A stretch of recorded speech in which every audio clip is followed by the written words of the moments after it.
Shanann Catherine Watts was born on January 10, 1984, in New Jersey.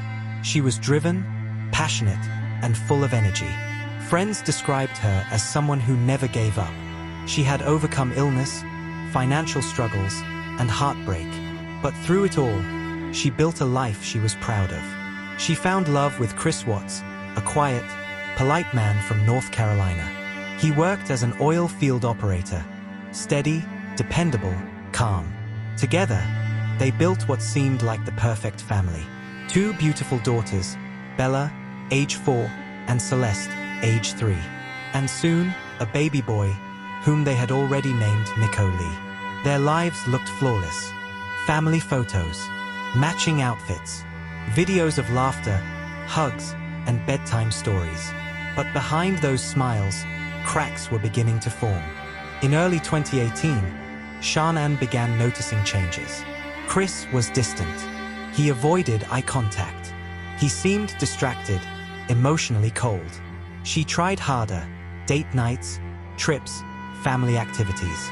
But something about him had changed. Her friends noticed too. In text messages, Shanann confided, "He doesn't touch me anymore. He doesn't talk to me. Something's wrong." No one could have known how right she was. August 12, 2018. Shanann returned home late that night from a business trip in Arizona. A friend dropped her off at 1:48 a.m. The porch camera caught her walking inside, tired, but smiling. That was the last time anyone ever saw her alive. The next morning, Chris said he woke up early, around 5 a.m. He later claimed they had an argument about their marriage. According to him, she said she was taking the girls and leaving. But by mid-morning, something was wrong. Shanann missed her doctor's appointment. She didn't respond to calls or messages. Her friend, Nicole Atkinson, grew anxious. She called repeatedly. No answer. She drove to Shanann's house. The car was still in the garage. Shanann's purse, phone, and medication were all inside. Something was very wrong. Nicole called the police. Officers arrived at the Watts home that afternoon. Chris was calm, too calm. He greeted them politely. He said he had no idea where Shanann and the girls went. He let them search the house. Nothing appeared disturbed. No sign of a struggle. No forced entry. But something about the atmosphere felt cold, almost staged. Investigators noticed the bed sheets were missing. The master bedroom smelled faintly of cleaning products. Outside, the neighbors gathered, whispering. One of them showed police his surveillance footage. It captured Chris backing his truck into the garage early that morning. He loaded it for several minutes, but no one could see what was inside. As the search for Shanann and the girls spread across social media, Chris appeared before the cameras. Standing in front of his house, arms crossed, expression blank. "If somebody has them," he said, "please bring them back. This house is not complete without them." His words sounded sincere, but his tone, emotionless. His eyes, distant. The video went viral. Viewers across the country watched and whispered, "He doesn't look like a man who's lost his family." Behind the scenes, detectives were thinking the same thing. Over the next 2 days, police tracked Chris's every move. He went to work as usual. He texted friends calmly. He spoke about the search, but never seemed worried. Detectives noticed something else. He avoided mentioning his daughters' names. He spoke in past tense. And then, a revelation cracked the case wide open. Chris was having an affair. Her name was Nicole Kessinger, a co-worker. She had believed he was separated, even divorced. He had told her his marriage was over. They had been seeing each other for weeks. And just days before Shanann vanished, Chris had promised Nicole a new life together. August 15, 2018. Chris agreed to take a polygraph test.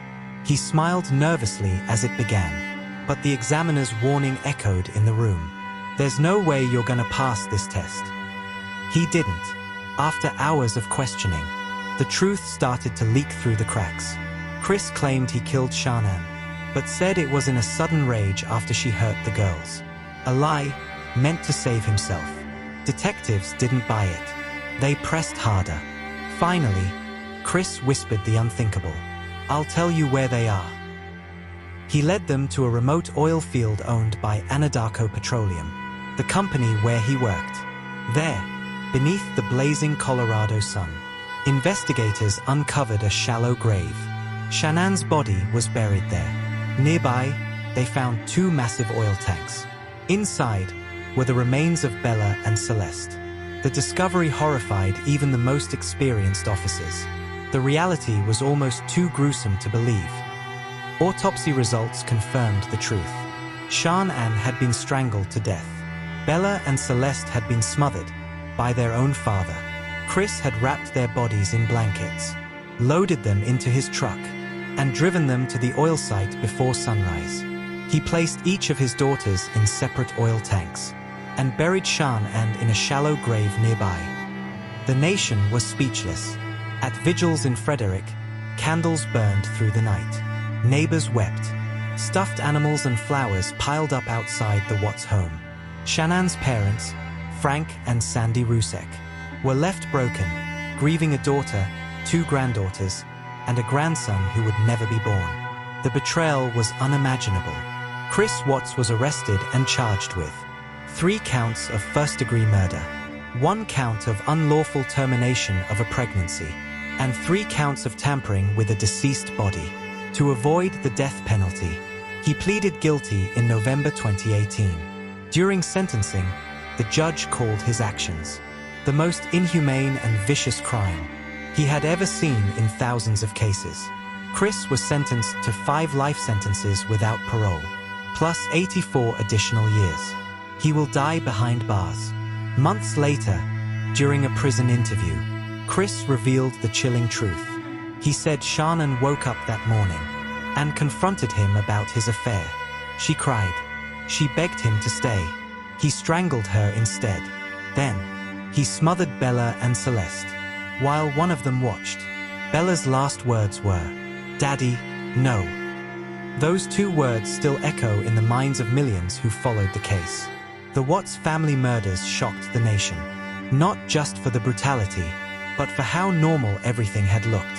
Their social media showed smiles, love, and success. But it had all been a mask, a carefully curated illusion. A mother, 2 daughters, an unborn son, all taken by the one person who should have protected them most. Behind every picture-perfect smile can hide a darkness we may never see.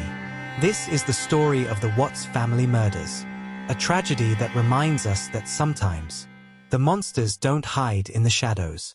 They sit right with us. Thank you for listening to True Crime Casefiles. If you want more stories of mystery, betrayal, and justice, don't forget to subscribe for more investigations.